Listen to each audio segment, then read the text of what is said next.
Hello and welcome, my friends and viewers, to this week's episode of Legendlore, where I draw and talk about monsters, characters, gods, and other things from D&D 5th edition, all while giving a small but quickly digestible history about them. Together we'll go over their origins within the game, how they're utilized in the modern edition, and how you guys can utilize them for your own games. This week we'll be covering Viconia DeVir, a drow priestess to Shar, recruitable party member in Baldur's Gate 1 and 2, collector of black sheep and outcasts, and one of my personal favorite characters in D&D lore.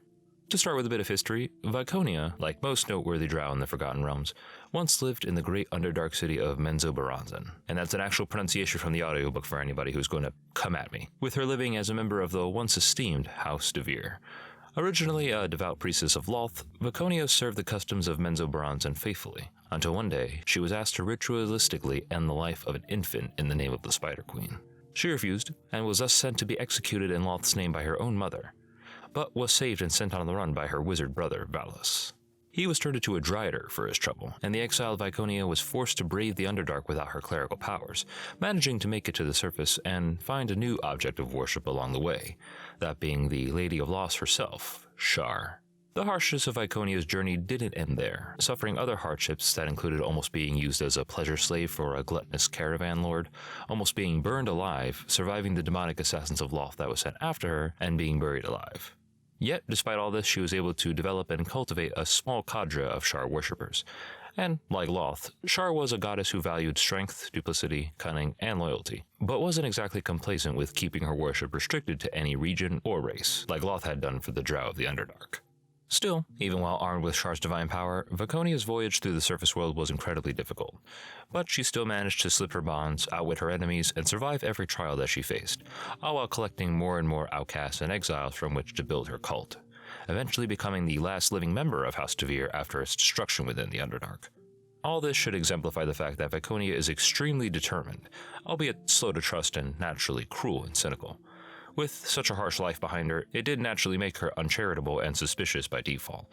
This doesn't mean that her trust can't be won, but one has to earn it through deeds and loyalty over pretty words and a pleasant composure.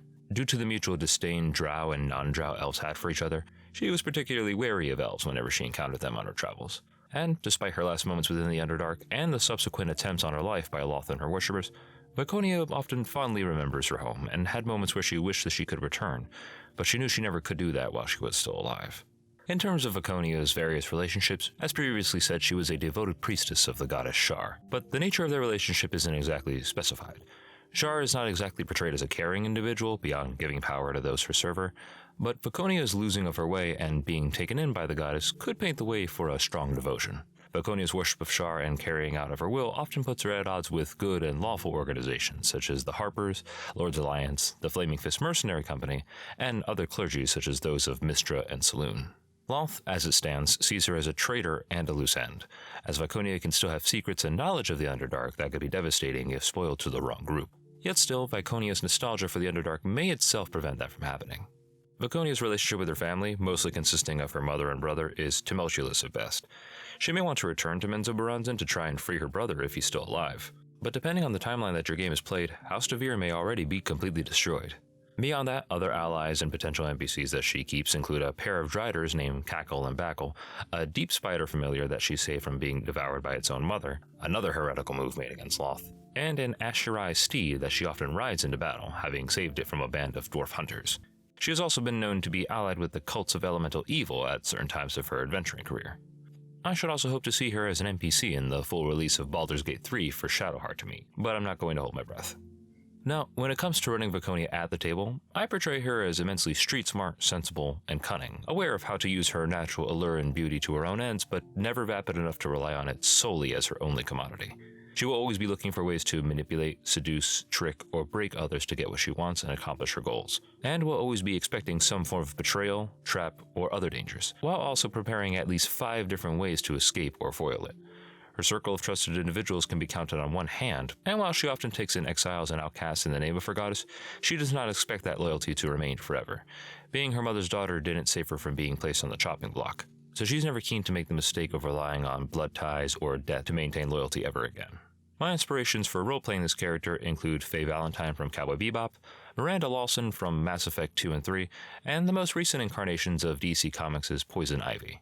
She's intelligent but very driven with a cause, capable of keeping up with the sharpest of wits, and keeping herself enigmatic and secretive so as to both entice her targets and hide her true intentions.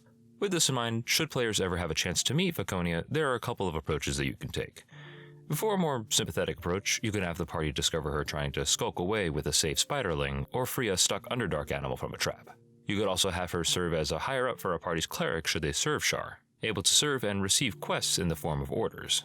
For a more antagonistic approach, I very much recommend keeping her in the shadows until the party has taken down at least one or two of her lieutenants, and present her not with divine bluster, but as a cunning negotiator who is willing to overlook past incursions and work with the party to get them to ignore her and her plans. She could provide them with information about another quest or NPC, or perform certain divine miracles for them in exchange for a cease to their meddling, including scrying, sending, divination, or even resurrection. Should they decide to refuse, however, or even go as far as to attack, have her vision fade to mist as she accepts their declaration of war. She wouldn't be foolish enough to show up to a meeting alone after all, and from then on you can release all manner of terrible nightmare creatures that Shar allows her to conjure. One thing that is important to remember is that Viconia may be a servant of Shar, but she herself is not purely evil or villainous. She has suffered a harsh existence, and this has bred a harsh person, but she can find compassion, friendship, or even love with the right person given how her story in the Baldur's Gate video game series unfolds. She refused to damn an infant to sacrifice, collects and befriends outcasts and exiles with no other home to go to, and as such is capable of immense care, empathy, and loyalty to coincide with the goals of her enigmatic god. Ultimately, this leaves a lot of nuance and interesting roleplay that you can have with other characters who want to go that deep.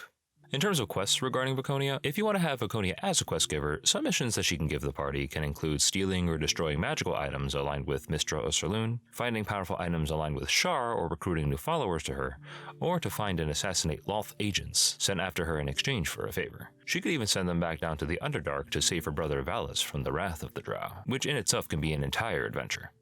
On the other hand, many a Harper, Flaming Fist, and good-aligned priest would love to see Shar's plans foiled, and her clergy captured or slain.